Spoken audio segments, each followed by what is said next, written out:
தேவனுக்கு பகை.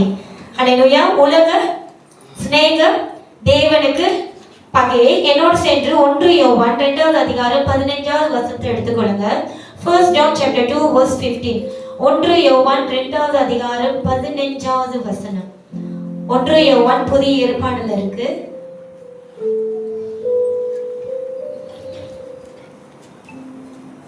உலகத்திலோ உலகத்தில் உள்ளவைகளிலோ அன்பு கூறாதீர்கள்.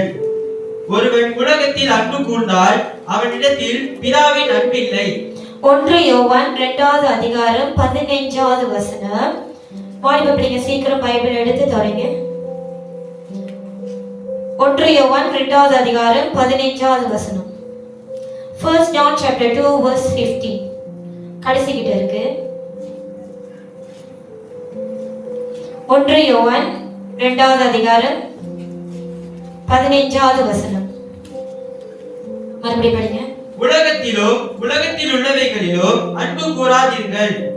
ஒருவன் உலகத்தில் அன்பு கூர்ந்தால் அவனிடத்தில் பிதாவின் அன்பு இல்லை. Do not love the world or the things in the world. If anyone love the world, the love of the Father is not in him. அல்லேலூயா. உலகத்தில் உள்ளவைகளும் அன்பு கூறாதீர்கள். ஒருவன் உலகத்தில் அன்பு கூர்ந்தால் அவனிடத்தில் பிதாவின் அன்பு இல்லை. அல்லேலூயா. நம்ம உலகத்திலிருந்து பிரிக்கெடுக்கப்பட்டுட்டோம். நம்ம உலகத்துக்குரியவர்கள் அல்ல, நம்ம தேவனுக்குரியவர்களாக இருக்கிறதுனால நம்ம என்னதான் இந்த உலகத்துல வாழ்ந்தாலும் உலகத்துல இருக்கிற ஆஸ்திகளும் அதுக்குரியவைகளும் நம்ம அன்பு கூறாதபடிக்கு நம்மளோட முழு அன்பும் தேவனிடத்தில் மட்டுமே இருக்கும்படியாக நம்ம ஜாக்கிரதையா இருக்கணும். அல்லேலூயா. இன்னைக்கு நம்ம அநேக நேரம் இந்த உலகத்துல நம்ம வாழ்றதுனால இந்த உலகத்தை நம்ம அநேக நேரம் நம்ம தொடர்பு வைத்துக் கொள்றதுனால இந்த உலகத்தோட நம்ம அநேக நேரம் எப்படி சொல்றது, அநேக நேரம் நம்ம பேசுகிறதுனால நம்மளுக்கு உலக தன்மை அதிகமாக இருக்கு. தேவனுடைய தன்மையை காட்டிலும் உலகத்துடைய தன்மையும் நம்மளுக்குள்ள நம்ம நிறைய சேகரித்து வைத்திருக்கிறோம். நம்ம இடம் கொடுக்காம நம்ம கதவை திறந்து விடாம எந்த ஒரு உலகத்தின் காரியமும் நம்மளுக்குள்ள போகிறது. அப்படின்னா உங்களுக்கு ஈட் பண்றதுக்கு அதுக்கு ரைட்ஸ் இல்லை இல்லைங்களா? இன்னைக்கு நம்ம உலக பிரகாரமாக நம்ம சிந்திக்கிறோம், உலக பிரகாரமாக நம்ம பேசுகிறோம், உலக பிரகாரமான கிரிகைகளை நம்ம செய்கிறோம், உலக பிரகாரமாக அப்படின்னா உலகத்தில் உள்ளவர்கள் வாழ்க்கையை போல நம்ம வாழ்க்கை இருக்குன்னா இன்னைக்கு நம்ம உலகத்தை பற்றி கொண்டு தேவனை நம்ம விட்டு விலகி இருக்கிறோம்னு அர்த்தம். அல்லேலூயா. அதான் தேவனோட வார்த்தை சொல்லுது, உலகத்தில் உள்ளவைகளும் உலகத்துல அன்பு கூடாதீங்க. நீங்க உலகத்தை நீங்க நேசிக்கிறவர்களாக இருந்தீங்கன்னா உங்க மத்தியில இருந்து கிறிஸ்துவின் சாயல் வெளிப்படாது. உங்க வாயின் வார்த்தை பரிசுத்தமா இருக்காது. உங்களோட சிந்தை எப்பொழுதும் நன்மையானது சிந்திக்காது. நன்மையான சிந்தித்தாலும் 10 தீமை இருக்கும், அதுல ஒண்ணுதான் உங்களுக்கு நன்மையா இருக்கும். 10 தீமை இருக்கும் போது நம்ம பார்வைக்கும் நம்ம எண்ணத்துக்கும் அது செயல்படாத ஒரு காரியமா தான் காணப்படும். ஹல்லேலூயா. சோ நீங்க உலகத்திலும் உலகத்தில் உள்ளவைகளும் நீங்க அன்பு கூர்ந்தீங்கன்னா யாரோட அன்பு இருக்காதா? நீங்க பிதாவின் இடத்தில் அன்பு கூர்ந்து முடியாது. ஹல்லேலூயா. ஹல்லேலூயா. இன்னைக்கு உங்களோட வாஞ்சை, உங்களுடைய ஏக்கம், உங்களோட நினைவு எல்லாமே உலகமாக இருக்கிற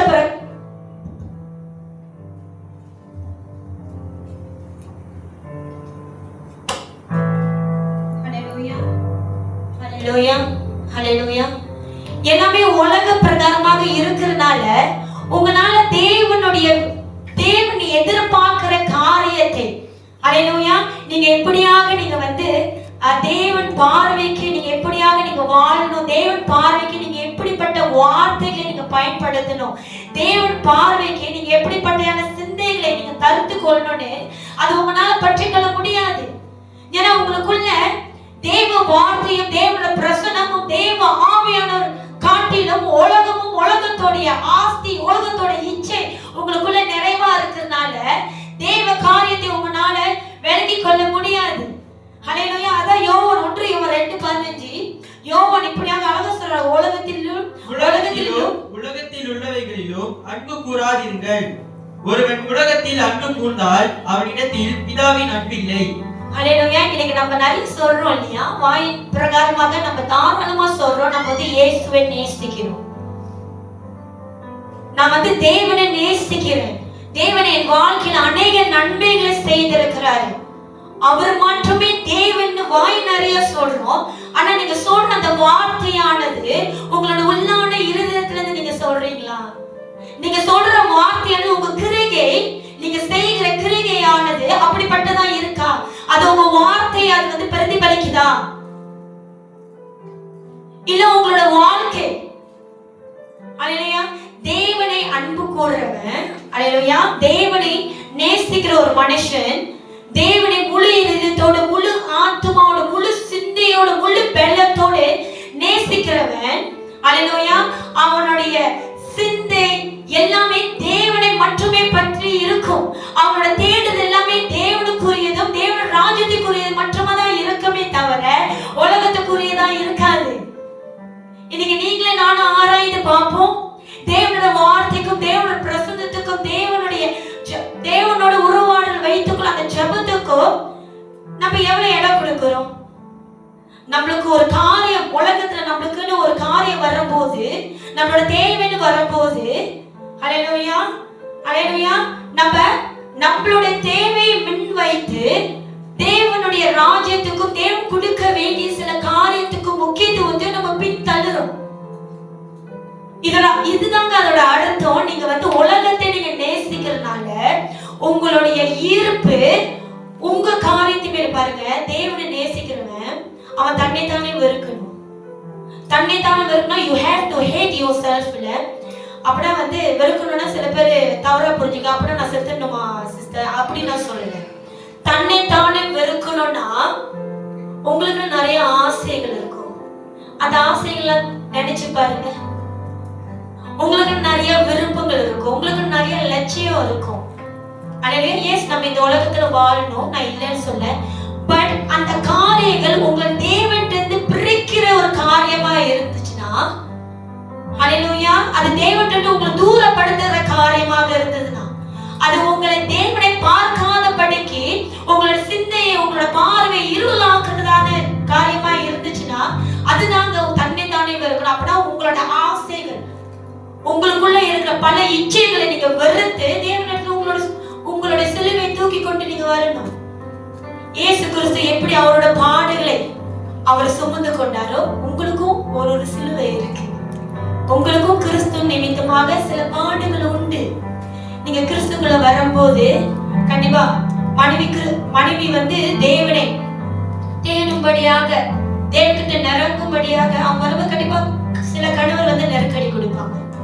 இல்ல கணவர் வந்து தேவனை ஆராதிக்கணும், தேவனை தேடணும் இருக்கும்போது மனைவி கொஞ்சம் எதிர்த்து நிப்பாங்க. ஏன் தெரியுங்களா? இங்க உலகம், இங்க தேவன். நீங்க தேவனுக்குள்ள இருக்கும்போது கண்டிப்பா உங்களுக்கு நிறைய எதிர்ப்புகள், நிறைய போராட்டங்கள், நிறைய பிரச்சனைகள், நிறைய சோதனைகளை நீங்க கடந்து வரணும். ஆனா அது உங்களோட சிலுவை இல்லையா? அது உங்களோட பாடு இல்லையா? அல்லேலூயா. அங்கதானே நீங்க தேவனை எந்த அளவுக்கு நேசிக்கிறீங்களோ என்று வெளிப்படுது. அந்த அளவுக்கு தான் உங்களோட விசுவாசம் எந்த அளவுக்கு நீங்க வந்து கடைபிடித்து வைத்திருக்கீங்க. அந்த நேரத்துலதான் நீங்க கிறிஸ்துக்குள்ள எப்படிப்பட்டவர்கள் என்று உங்களை அறிந்து கொள்றதுக்கு ஒரு நல்ல ஒரு வாய்ப்பு. நீங்க அங்க உலகத்துக்கும் மனுஷனோட வார்த்தைக்கும் சூழ்நிலைக்கு இடம் கொடுக்குறீங்களா?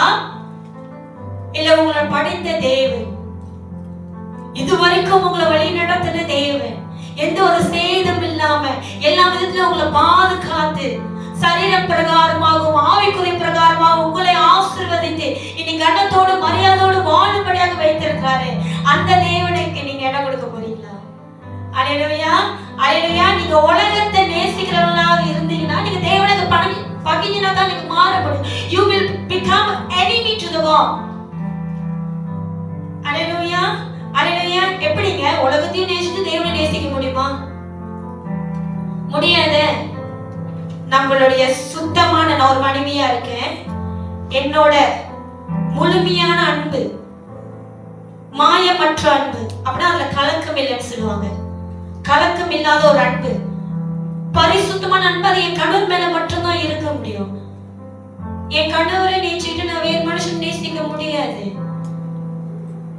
அதுக்கு பேர் வேற இல்லையா?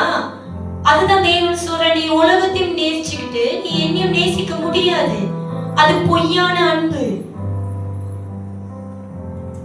ஹல்லேலூயா. என்னோட சேர்ந்து யாக்கோபு 4வது அதிகாரம் 4 எடுங்க. James chapter 4 verse 4 to 5. யாக்கோபு 4வது அதிகாரம் 4 லிருந்து 5. யாக்கோபு புதிய ஏற்பாடு பின்னாடி இருக்கு. James chapter 4 verse 4 to 5. நம்மில் வாசமாய் இருக்கிற ஆவியானவர் நம்மிடத்தில். யாக்கோபு 4வது அதிகாரமா?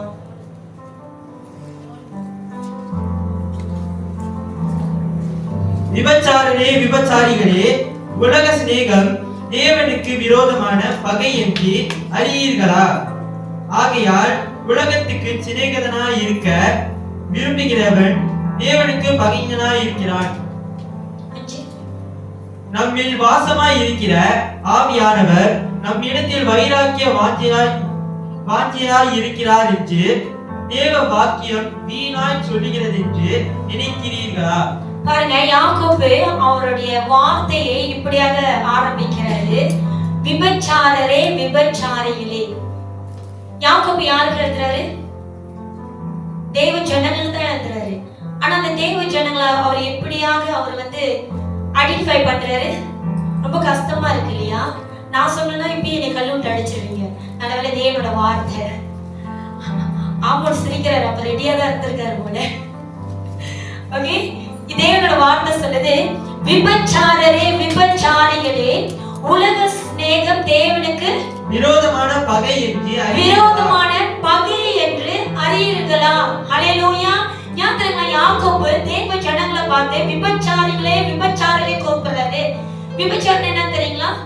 அப்படியே திருமணம் ஆகின ஒரு பெண் இல்ல ஒரு பையன், நான் ரெண்டு பத்தி சொல்ல. திருமணம் ஆகின ஒரு பெண் ஒரு பையன் தன்னோட கணவரை விட்டு வேறு ஒருவனுடைய இல்ல வேறு ஒருத்தியோட சாயல் தான் விபச்சாரி. ஹல்லேலூயா. இன்னைக்கு யாக்கோபு ஜனங்களை பார்த்து சொல்றாரு, நீங்க விபச்சாரிகளே விபச்சாரி, என்னையும் உட்படதான். சிஸ்டர் உங்களை என்னை மட்டும் சொல்றாங்க, அவங்க சொல்றாங்க. வசனம் தேவனோட பிரசங்கம் எல்லாத்துக்கும். விபச்சாரரே விபச்சாரி அப்படின்னா என்ன தெரியுமா நம்ம செய்யறோம்? நம்ம உலகத்தையும் சிநேகித்து கொண்டு உலகத்திலையும் நம்ம வாழ்ந்து உலகத்துடைய இச்சைகளை நம்ம பற்றி கொண்டு உலகத்துல இருக்கிற ஆஸ்தியும் நம்மளுக்கு வீணோட நம்ம இருக்கிறோம். அதே நேரத்துல தேவன்கிட்ட நம்ம நன்மையை பெற்றுக்கொள்ளணும், தேவன்கிட்ட ஆசீர்வாதத்தை பெற்றுக்கொள்ளணும்னா இப்படி படிச்சது எல்லாத்துக்கும் இருக்குதானே? அங்கேயும் நம்ம சம்பாதிக்கணும், இங்கேயும் சம்பாதித்து பெற்றுக்கொள்ளணும். அங்கேயும் நம்ம ஆசீர்வாதம் பெறணும், இங்கேயும் ஆசீர்வாதம் பெறணும்னா அதுக்கு பேர் தான் யாக்கோபு சொல்றாரு, விபச்சாரரே விபச்சாரிகளே. ஹல்லேலூயா, ஹல்லேலூயா. எப்படி ரெண்டு மணவாளனுக்கு நம்ம வாழ முடியும்? முடியாது. ஒருத்திக்கு ஒரு மணவாளன் மட்டும்தானே. நீங்க எல்லாரும் மணவாட்டி இல்லையா? நம்ம எல்லாரும் இப்ப யாருக்காக காத்திருக்கிறோம்? மணவாளனாக இருக்கிற இயேசு கிறிஸ்துவோட வருகைக்காக தான் காத்திருக்கிறோம். அப்ப மணவாட்டியா இருக்கிற நீங்க நானும் எவ்வளவு பரிசுத்தமாக உத்தமனாக உத்தமியாக ஒரே மணவாளனுக்கு நம்ம வாஞ்சித்து காத்திருக்கணும். ஒரு மணவாட்டி ஒரு மணவாளன் எதிர்பார்க்கிற போலதான் அவன் தனியா அலங்கரித்துக் கொள்ளுவான் இல்லைங்களா? ஆமாங்க தானே? இப்ப மணவாளனுக்கு நீங்க இப்படி முடி வச்சிருக்கு பிடிக்கல, இந்த கலர் அடிக்க பிடிக்கல, தோடுலாம் மேலாம் போடக்கூடாது. ஒரு ஆண்களுக்கு நான் சொல்றேன், துப்பட்டா இப்படிதான் போடணும் இருந்துச்சுன்னா அந்த மணவாட்டி அந்த மணவாளன் எதிர்பார்க்கறது போல. ஆமாங்க தானே? எதிர்பார்க்கறது போல நம்ம மாற்றிக்கொள்ளுவோம். ஹல்லேலூயா. ஆனா இன்றைக்கு தேவ பிள்ளைங்க எப்படி தெரியுமா இருக்கும்? நம்ம ஒத்த வேஷம் தரித்து கொண்டு உலகத்துக்கும் நம்ம வாழ்ந்துக்கிறோம், கிறிஸ்துக்குள்ளாக நம்ம வாழ்ந்துக்கிறோம். இன்னைக்கு ஞாபகம் நம்மளால கிறிஸ்துவுக்கு உண்மையாக நம்மளால இருக்க முடியல. ஏன் கிறிஸ்துவுக்காக உண்மையாக நம்ம உத்தமனாக உத்தமியா நம்மளால இருக்க முடியல தெரியுங்களா? நம்மளோட நேசிப்பு, நம்மளுக்கு தேவையான அநேக காரியங்கள் அப்படின்னா உங்க மாமிசத்துக்கும் உங்களோட ஆத்மாக்கும் உங்களோட இருதயத்துக்கும் திருப்திப்படுத்துகிற சுகம் கொடுக்கிற அதெல்லாம் நீங்க அநேக காரியம் நீங்க உலகத்துல இருந்து பெற்றுக்கொள்றதுனால உங்களால இந்த தேவனுக்கு உண்மையா இருக்க முடியல. ஆனாதான் முதலே சொன்னேன், நீங்க தன்னைத்தானே வெறுக்கணும். நீங்க உங்களோட ஆசைக்கும் உங்களோட விருப்பத்துக்கும் உங்களுடைய நடத்தைக்கும் அல்லேலூயா நீங்க இடம் கொடுத்தீங்கன்னா உங்களால தேவனோட வார்த்தையில நிற்க முடியாது, நிற்கவே முடியாது. இன்னைக்கு சபைக்கு கூப்பிடுனா கூட கட்டாயப்படுத்தி கூப்பிடுறதா இருக்கு. 10 தடவை கூப்பிடுறதா இருக்கு. சபைக்கு வாங்க, சபைக்கு வாங்க, இன்னைக்கு சபைக்கு வரீங்களா? நம்மளோட விருப்பம் சபையை காட்டிலும் வீடா இருக்கு. ஹல்லேலூயா, ஹல்லேலூயா.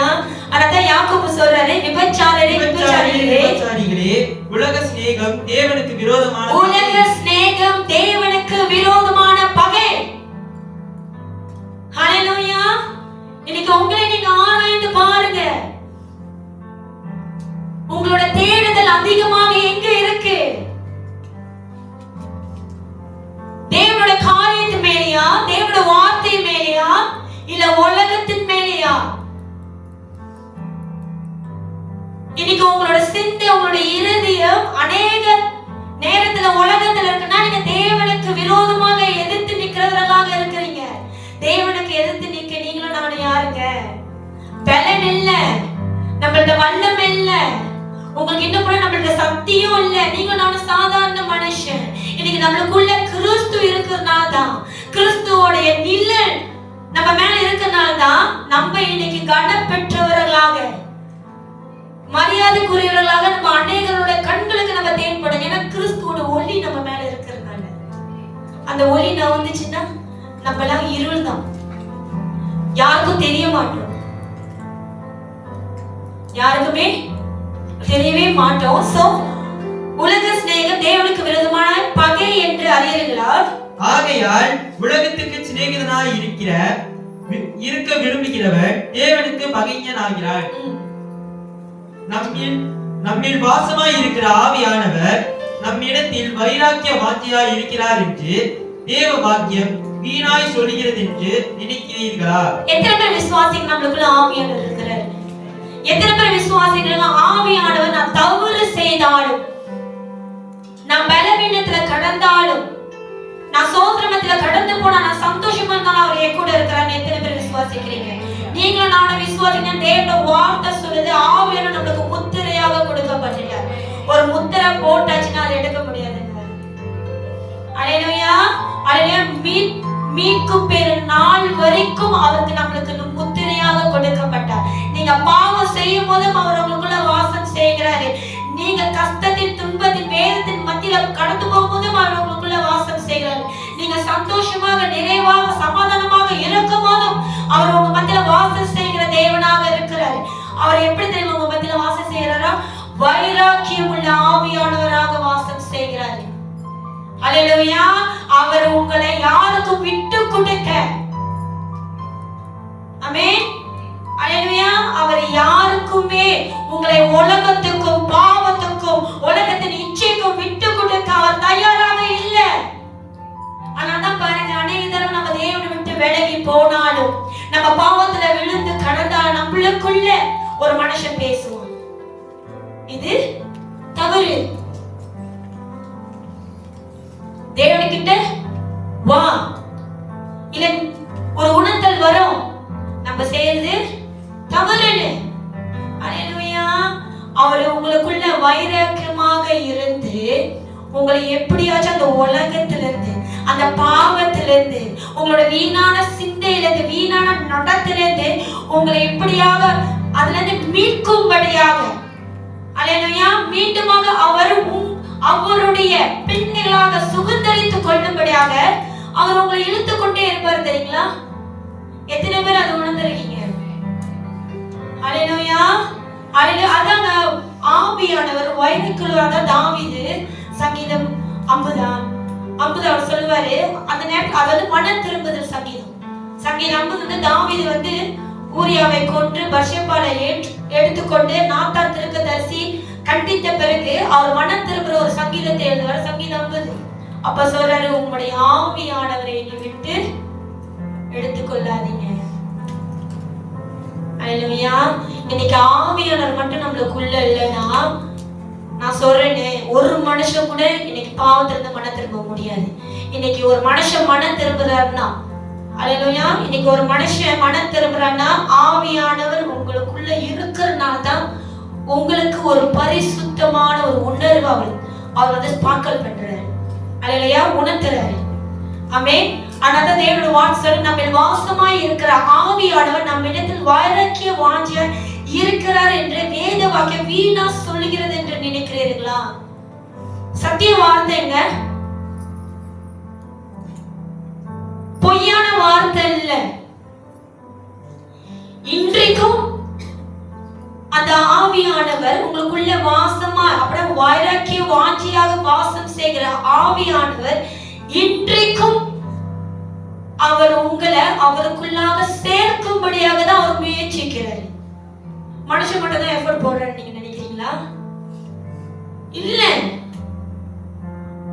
ஒரு மனுஷனை ஆதாயம் படுத்திக் கொள்றது, ஆத்மா ஆதாயம் செய்கிறவர்களுக்கு தெரியும் ஒரு ஆத்மாவை ஆதாயப்படுத்துறது எவ்வளவு கஷ்டமான காரியம்.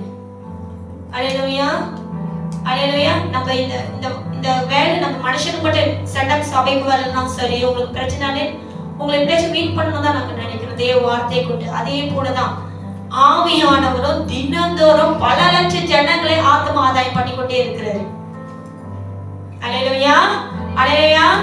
அதனால தேவனுடைய வார்த்தை நீங்களும் நானும் கூட ஆத்மா ஆதாயம் பண்ணணும். ஏன்னா ஆவியானவர் அவர் களைப்படையாம சோர்ந்து போகாம நீங்க பண்ற எல்லா விதமான அநியாயத்தையும் அட்டுழியத்தையும் அவர் பார்த்து பார்த்து அதை சகித்து கொண்டு இன்னும் உங்களுடைய ஆத்மாவை எப்படி ஆதாயப்படுத்தணும்னு சொல்லி அவர் அவரோட பரிசுத்தத்தையும் அவரோட மகிமையும் அவரோட வார்த்தையும் அல்லேலூயா அவர் உங்களுக்குள்ள நினைவூட்டி கொண்டே இருக்கிறார்.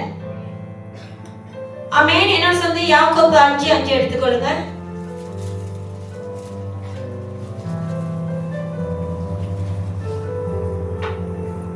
யாக்கோபு James chapter 5 verse 5. யாக்கோபு 5வது அதிகாரம் 5வது வசனம். பூமியிலே நீங்கள் சம்பீரமாய் வாழ்ந்து சுகபோகத்தில் உழன்றீர்கள். கொடுத்தவைகளை அடிக்கும் நாளில் நடக்கிறது போல உங்கள் இருதயங்களை போஷித்தீர்கள். அல்லேலூயா. பூமியில நம்ம எப்படியாக வாழ்ந்தோமோ சம்பீரமாய் வாழ்ந்து. அல்லேலூயா. இப்ப ஒரு பாரம்பரியம் இருக்குன்னு வச்சுக்கீங்களா, ஒரு குடும்பத்துல ட்ரெடிஷனல், அது மாறுமா? அது மாறாது. அந்த ட்ரெடிஷனல் அதை பின்பற்றி வருவாங்க. அப்பனா பொண்ணு பாக்குற இடத்துல இல்ல நான் ஒரு பொண்ணு பாக்குற இடத்துல ஒரு சம்பவம் நடந்தது. பொண்ணு வந்துச்சுன்னா பொண்ணு இதெல்லாம் செஞ்சுதான் ஆகணும். இதெல்லாம் நாங்க பாரம்பரியமா செஞ்சுட்டு இருக்கோம். ஏன்னா பொண்ணு கிறிஸ்து பிள்ளை, நாங்க இது பாரம்பரியமா செஞ்சுக்கிட்டு இருக்கோம். அதனால இது அந்த வீட்டுல அந்த ஒரே ஒரு பிள்ளை தான் பொம்பளை பிள்ளை, மத்தவங்க எல்லாம் ஆண்கள். சோ இது என்னோட முடிஞ்சிடக்கூடாது. எங்க அண்ணன் மனைவிகளோ இல்ல என் தம்பி மனைவிகளோ அதை தொடர்ந்து செய்யணும். எதற்காக? இந்த பாரம்பரியம், இந்த கலாச்சாரம் அதை தொடர்ந்து பின்பற்ற வரணும். அது மனுஷனால் மறக்கப்பட கூடாது, அது மனுஷனால அழிந்து போக கூடாதுக்காக அந்த பொண்ணு பாக்குற இடத்துல அதை பேசிட்டு இருந்தாங்க. இப்ப எனக்கு இந்த வார்த்தை படிக்கும் போது பூமியில நீங்களும் சம்பீரமாக வாழ்ந்துட்டீங்க.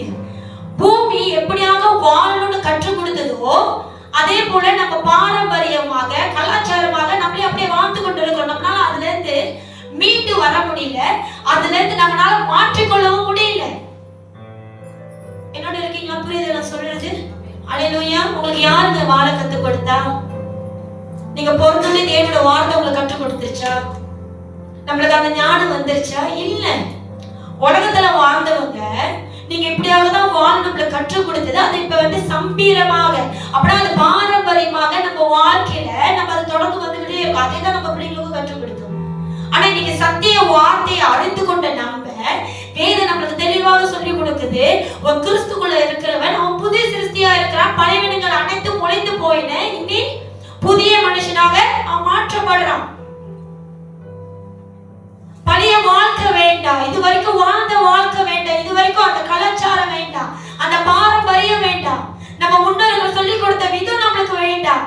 இன்னைக்கு கிறிஸ்து நம்மளுக்கு என்ன சொல்லி கொடுக்கிறாரு?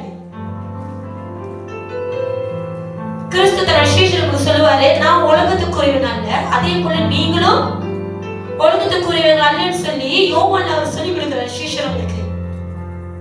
அப்படின்னா கிறிஸ்துவே அவர் என்னதான் இந்த பூமியில அவர் வாழ்ந்தாலும் அவர் இந்த பூமிக்குரியவர்கள் அல்ல. கிறிஸ்துவே இல்லைன்னா அப்ப நீங்க நானும் ஏமாத்திரவங்க. உலகம் காண்பிக்கிற வாழ்க்கை நம்மளுக்கு காண்பிக்கிற வாழ்க்கை கிறிஸ்து காண்பிக்குதான்.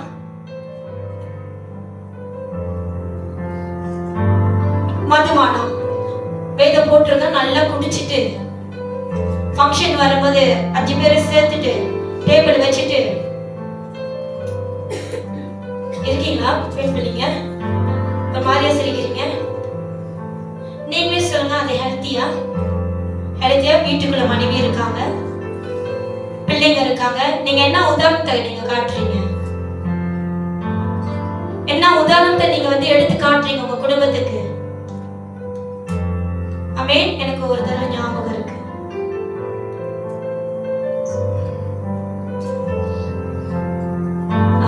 நடந்த ஒரு சம்பவம். ஒரு ஃபங்க்ஷன் வீட்டுல எல்லாரும் குடிச்சிருக்காங்க. எல்லாரும் குடிக்கல, ஒரு சிலர் குடிச்சிட்டு இருக்கும் போது குடிச்சவரு எந்த ரூம்னு தெரியாம வேற ரூம்ல போய் போட்டாரு. அந்த ரூம்ல 3 பெண் பிள்ளைங்க படுத்திருக்காங்க. கத்தின பிறகு அவர் அலறி வெளியே போயிட்டாரு. கணவரும் ஒண்ணும் செய்யல, கணவரும் ஒண்ணும் கேட்கல. கேட்க முடியுங்களா? நீங்களே சொல்லுங்க. குடித்தவருக்கு எந்த அரணே தெரியல, எது அவரோட ரூம்னே தெரியல. குடிச்சவரோட ரிலேட்டிவ் தான். கணவர்கிட்ட சொன்னப்ப கணவரும் ஒண்ணும் கேட்கல. வீட்லயே சொல்லியிருப்பாங்க, வீட்டுல உள்ளவங்களும் அப்படி தெரியாத, யாரும் மனைப்பும் கேட்கல. நீங்க என்ன பழக்க வழக்கத்தை உங்க குடும்பத்துக்கு, உங்க வரக்கூடிய பிள்ளைங்களுக்கு நீங்க சொல்லி கொடுக்குறீங்க? இன்னைக்கு நீங்க ஒரு 2 போத்தல் குடிக்கிறீங்கன்னா நாளைக்கு பிள்ளை ஒரு 5 போத்தல் கொடுக்கும். அது பெண்ணா இருந்தா சரி, ஆனா இருந்தா சரி, உங்களுக்கு தான் கவனம் இல்லையே. ஹல்லேலூயா, ஹல்லேலூயா. இதெல்லாம் வேத கற்றுக் கொடுத்ததா? இதெல்லாம் நம்ம எங்க இருந்து கற்றுக்கொண்டோம்? நீங்களே சொல்லுங்க, எங்க இருந்து கற்றுக்கொண்டோம்? உலகம் காட்டுனது தானே, உங்களோட முன்னோர்கள் செய்தது தானே, பழக்க வழக்கமாக கலாச்சாரமாக செய்ததுதான் நம்ம செய்து வருவோம். அத தேவன் வார்த்தை சொல்றது, நம்ம அதிலே பழகிட்டோம்.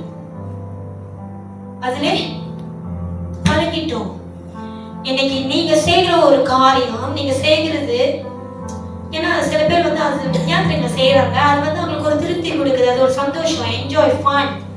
அல்லேலூயா. ஆனா அது உங்க மனைவி, உங்க கணவர், உங்க பிள்ளைங்க அது எவ்வளவு வேதனைப்படுத்துது உங்களுக்கு தெரியுமா? வேத வார்த்தை சொல்லுது, நீங்க என்ன விதைக்கிறீங்களோ அதை நீங்க அறுப்பீங்க. நீங்க ஒருத்தவங்க வேதனைப்படுத்தும் போது it will back to you. Hallelujah. So ஜாக்கிரதையா இருங்க. உலகத்தை நீங்க பற்றி கொள்ளும் போது உலகம் உங்களுக்கு வேதனை தான் கொடுக்கும், உங்களுக்கு கஷ்டத்தை தான் கொடுக்கும்.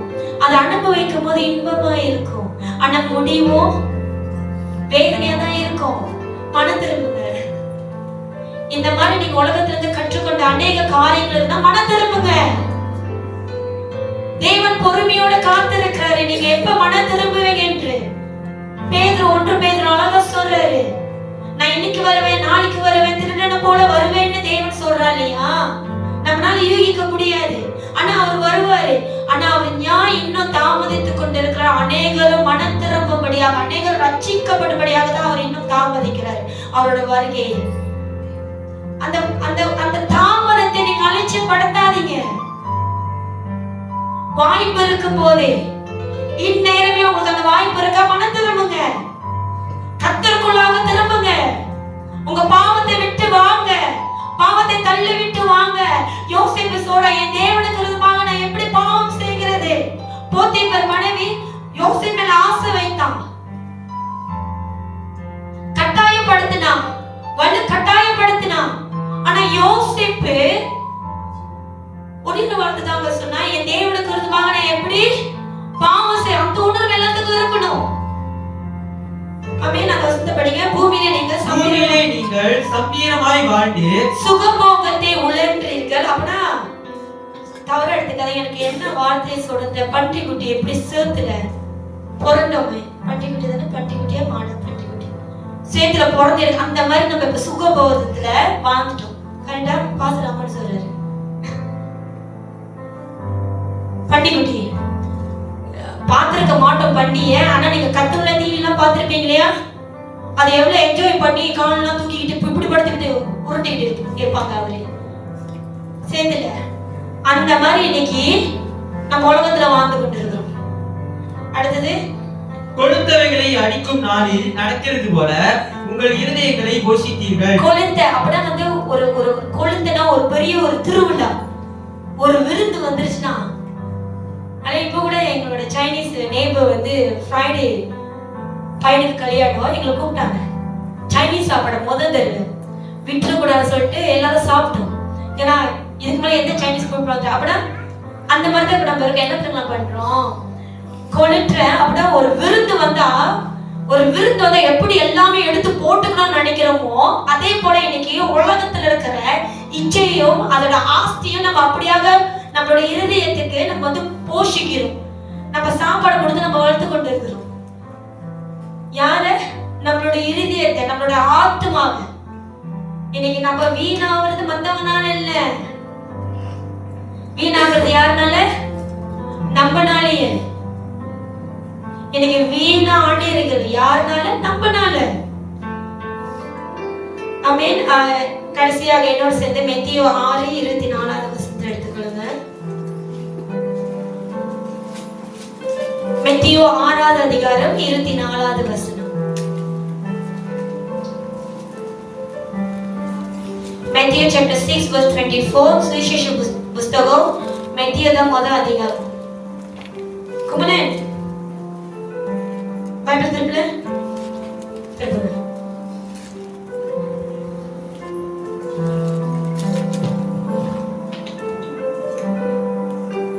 மத்தேயு சுவிசேஷ புஸ்தகம் நியூ டெஸ்டமென்ட்ல முதல் புஸ்தகம் மத்தேயு 6 அதிகாரம் 24 வசனம். இரண்டு எஜமான்களுக்கு ஊழியம் செய்ய ஒருவனாலும் கூடாது. ஒருவனை பகைத்து மற்றவனை சேவிப்பவன் அல்லது ஒருவனை பற்றி கொண்டு மற்றவனை அசட்டை பண்ணுவான். தேவனுக்கும் உலக பொருளுக்கும் ஊழியம் செய்ய உங்களால் கூடாது. அல்லேலூயா. இது நம்ம எல்லாத்துக்கும் நன்கு தெரிந்த வசனம். அல்லேலூயா. ரெண்டு எஜமானுக்கு நம்மளால ஊழியம் செய்ய முடியாது. நீங்க ரெண்டு எஜமானுக்கு ஊழியம் செஞ்சீங்கன்னா ஒரு எஜமான ஏமாத்தி தான் நீங்க இன்னொரு எஜமானுக்கு நீங்க வந்து வேலை செய்ய முடியும். நீங்க உலகத்துக்கு நீங்க வேலை செய்றீங்க, நீங்க ஊழியம் செய்றீங்க, அதுக்கு நீங்க உண்மையா இருக்கிறீங்கன்னா நீங்க இந்த இயேசு கிறிஸ்துவை உங்களை மீட்ட, உங்களை காப்பாற்றுங்க, உங்களை ரட்சித்த தேவனை நீங்க ஏமாத்துறீங்க. ஒண்ணு உலகத்துக்கு வாழ்ந்துருங்க, இல்ல தேவனுக்கு வாழ்ந்துருங்க. ஏன் நான் அப்படி சொல்றேன்? ஏன்னா நீங்க உலகத்துல வாழ்ந்து அந்த உலகத்தை நீங்க சபைக்குள்ள கொண்டு வரும்போது, நீங்க உங்களோட குடும்பத்தை கொண்டு வரும்போது கூட இருக்கிறவங்களே குழப்பிடுவாங்க. ஓ இதுதான் கிறிஸ்துவங்களா இப்படிதான் செய்வாங்க போல. ஆனா நீங்க வெளிப்படுத்துறது என்னது? உலகத்தை. நீங்க வெளிப்படுத்துறது என்னது? உலகத்தை கற்றுக்கொண்டது. அப்படின்னா உலகத்தை பார்த்து அதை ரசிச்சு அங்க இருந்து கற்றுக்கொண்டதை நீங்க வந்து உங்க குடும்பத்துக்கும் நீங்க உங்க சபைக்கு எடுத்துட்டு வரும்போது பாவம் இல்லையா? கூட இருக்கிறவங்க குழம்பி அவங்க நம்புறாங்க. கிறிஸ்தவனா இப்படிதான் பேசுவாங்க போல, கிறிஸ்தவங்களோட இப்படிதான் இருக்கும் போல, கிறிஸ்தவங்க இப்படிதான் வாழ்வாங்க போல, கிறிஸ்தவங்க இதுதான் செய்வாங்க சொல்லி நம்ம வந்து என்ன பண்றோம்? தேவனோட சத்தியத்தை அதை மாற்றி உலகத்தை நம்ம பரிமாறுறோம் மற்றவங்களுக்கு. நீங்க உலகத்துக்கு வாழ்றீங்கன்னா நீங்க உலகத்துக்கு உண்மையா இருங்க. நீங்க தேவனுக்கு வாழ்றீங்கன்னா தேவனுக்கு கடைசி பிறந்த வரைக்கும் வைராக்கியமாக, எப்படி பரிசுத்த ஆவியானவர் உங்களுக்குள்ள வைராக்கிய வாஞ்சியமாக வாசம் செய்கிறாரோ அதே போல தேவனுக்கு நீங்க வைராக்கியமாக நில்லுங்க. ஆனா முடிஞ்ச அளவுக்கு உலகத்துக்கு வாழாதீங்க. அதையே சொல்லிடு வேண்டாம். ரொம்ப வேதனை தெரியுங்களா? தேவனோட வார்த்தை சொல்லுது நன்மையை பெற்றுக்கொண்டு நம்ப. அப்படின்னா தேவனை அறிந்து தேவனிருந்து அநேக நன்மைகளை பெற்றுக்கொண்டு தேவன் இன்னார் என்று அறிந்து. இன்னைக்கு எல்லாத்துக்கும் தெரியும் இந்த இயேசு கிறிஸ்து யாருன்னு. எல்லாத்துக்கும் தெரியும், தெரியாதவங்க யாருமே இல்லை. ஆனா நம்ம தான் தெரியாம செஞ்சுட்டாங்க. உங்களுக்கு தெரியாது பாவத்தின் சம்பளம் மரணம்னு, உங்களுக்கு தெரியாது தேவன் வந்து உலகத்தை வெறுக்கிறாருன்னு, உங்களுக்கு தெரியாது இதெல்லாம் பாவம்னு. ஆனா நம்ம என்ன சொல்றோம்? தெரியாம செய்கிறோம். ஆமென். ஹல்லேலூயா. விட்டு விலகி வாங்க. எவ்வளவு நாள் இன்னும் உங்களுக்காக வாழ போறீங்க? வாழ்ந்துட்டு. ஆமென். ஹல்லேலூயா. இன்னைக்கு நானும் பாஸ்டர் பேசிட்டு இருந்தோம். என்ன பேசிட்டு இருந்தோம்னா, தேவன் எல்லாத்தையும் போய் சந்திக்கிறாரு. மனுஷனை அனுப்பி சந்திக்கிறாரு, அவன் தேவனை அறியாம இருந்தாலும் சரி, இல்ல தேவனை அறிந்தவனாக இருந்து சரி, தேவனை அறிந்து அவன் பாவத்துக்குள்ள வாழ்ந்து கொண்டிருக்கிறவனாலும் சரி, இல்ல பின்மாற்றத்துக்குள்ள போனவனாலும் சரி, தேவன் எப்படியாச்சும் அந்த ஆத்மாவை மீண்டுமாக ஆதாயப்படுத்திக் கொள்ளும்படியாக, தேவனோட அன்பை, அவரோட அன்பை வெளிப்படுத்தும்படியாக, மீண்டுமாக நீ என்கிட்ட வானவனை சேர்த்துக்கொள்ள, வாழ்க்கை நான் மாற்றுகிறேன்னு தேவன் நிறைய தடவை அநேகரை போய் சந்திக்கிறாரு. ஆட்களை விட்டு சந்திக்கிறாரு, அவர் பாடல் மூலியமாக பேசுகிறாரு. அல்லேலூயா. தேவனுடைய வார்த்தை மூலியமாக அவர் பேசுகிறாரு, சூழ்நிலை வைத்து பேசுகிறாரு, நம்மளோட உணர்ச்சிகளை கொண்டு அவர் பேசுகிறார். தேவன் பேசணும்னு நினைச்சா அவர் எப்படி வேணுமாக பேசுவார். கலந்தையை கொண்டு அவர் பேசலையா? அல்லேலூயா. எப்படி வேணுமா பேசுறேன். நானும் பசங்க புதுசா ஒரு பாசையை கொண்டு கூட பேசுவாரு. அல்லேலூயா. ஆமென். தேவன் நினைத்தா தேவன் எப்படி நம்ம பேச, தேவன் அனைவரையும் சந்திக்கிறாரு. ஆனா நம்ம என்ன தெரியுமா, சோம்பேறி. தெரியும் உள்ளுக்கு ஒரு மனுஷன் பேசுகிறான், மன திறப்பு சொல்றான், அவன் உணர்ந்துக்கிறான், குத்திக்கிட்டே இருக்கான், நம்மளுக்கு தெரியும். சோம்பேறி தேவன் கிட்ட வர. ஏன்னா தேவன் கிட்ட வந்தா இப்படிதான் நம்ம இருக்கணும். இந்த வாழ்க்கையை விட்டு வர முடியாதுன்னா நீங்க இங்க வர மாட்டீங்க. ஆமென், ஆமென். நம்மள உலகத்துக்கு எவ்வளவு உதாரணம் தெரியுங்களா? இன்னைக்கு காலையில ஒரு சம்பவம் நடந்துச்சு. இப்ப என் பையன் யோசிப்பா, என்னை மட்டும் பற்றி சொல்லிடாதீங்க. ரேனன் கிளம்பிட்டாரு.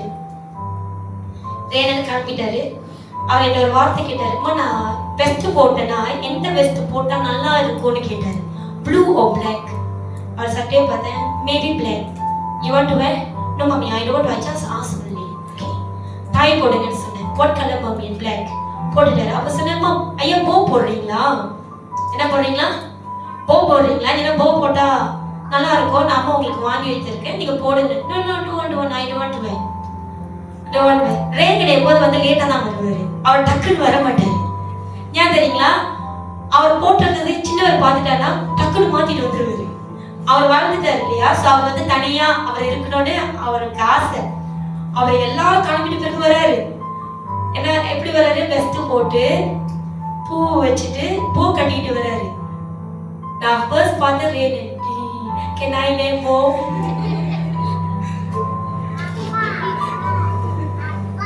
சின்னவர் கேக்குறாரு, கேன் ஐ வே போ?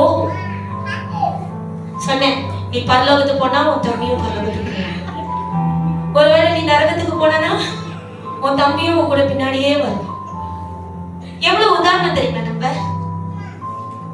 ஒரு தகப்பன் ஒரு வீட்டுக்கு எவ்வளவு பெரிய உதாரணம் தெரியுங்களா? ஒரு தாய் ஒரு வீட்டுக்கு எவ்வளவு உதாரணம் தெரியுங்களா? பிள்ளை சபைக்கு வர மாட்டேது, பிள்ளை ஆராதிக்க மாட்டேது, பிள்ளை ஜபம் பண்ண மாட்டேது, வேதத்தோட முதலாவது நீங்க தொடுறீங்களா? நீங்க படிக்கிறீங்களா? சொன்னேன் இல்லையா, வாய் நிறைய சொல்றோம். என்ன சொல்றோம்? இயேசுதான் தேவன், அவர் என்று வேற தேவன் இல்லை, அவரை நான் நேசிக்கிறேன், நான் செத்தாலும் இயேசுவோடதான். ஆனா அதுக்கு ஏற்ற பாத்திரமாக நீங்க இருக்கிறீங்களா? பாசுரம் அழகா சொல்ல, வாயிலே வடை சுத்துரு. எப்படி? வாயிலே வடை சுட்டு ஓட்ட போட்டு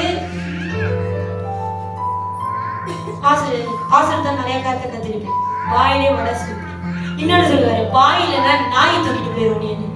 கொஞ்ச நேரத்துல இதெல்லாம் புதுசா இருக்க. வாயிலனா நாய் தூக்கிட்டு போயிடும். ஆமென். அல்லேலூயா. கிறிஸ்து ரொம்ப நல்லவர். அல்லேலூயா. அல்லேலூயா. உலகத்தை சிநேகிக்காதீங்க, உலகம் நம்மளுக்கு வேண்டாம். ஆமென். நீங்க உலகத்தை சிநேகிக்கிறவர்களாக இருந்தீங்கன்னா நீங்க தேவனுக்குரியவர்கள் அல்ல. இன்னைக்கு நம்ம தேவனோட சமூகத்துல உட்கார்ந்து கையை தூக்கி ஆராதிச்சு பாட்டு பாடி இன்னைக்கு பிரசங்கம் கேட்டது எல்லாமே வீண். ஆமென். இதெல்லாம் வீண். ஏன்னா உங்களோட நேசிப்பு, உங்களோட இருதயம் உலகமா இருந்துச்சுன்னா இதெல்லாம் சும்மாதான், சும்மா வந்து கேட்டுட்டு போறோம். இல்லங்க, நம்ம தேவனோட வார்த்தையை கேட்டா நம்மளுக்குள்ள ஒரு மாறுதல் இருக்கணும், நம்மளோட சிந்தையை தெளிவுபடுத்தணும். ஆமென். ஹல்லேலூயா. ஹல்லேலூயா. ரெண்டு எஜமானுக்கு வேலை செய்யாதீங்க. கிறிஸ்துவுக்கு உண்மையா இருங்க. கிறிஸ்து எல்லா சூழ்நிலையும் எல்லா இடத்துல உங்களுக்கு உண்மையுள்ளவராக இருக்கிறார். அதே போல நீங்களும் கிறிஸ்துவுக்கு உண்மையுள்ளவர்களாக இருங்க. ஹல்லேலூயா. ஆமென். இன்னைக்குள்ள வார்த்தைகளை கவனமாக கேட்டீங்க. நிச்சயமாக உலக சிநேகம் தேவனுக்கு பகை. ஆமென். அல்லேலூயா. இன்னைக்கு அநேக பேர் உலகத்தை ரொம்ப நேசிக்கிறீங்க. நல்லது. ஆனாலும் அந்த உலகம் உங்களை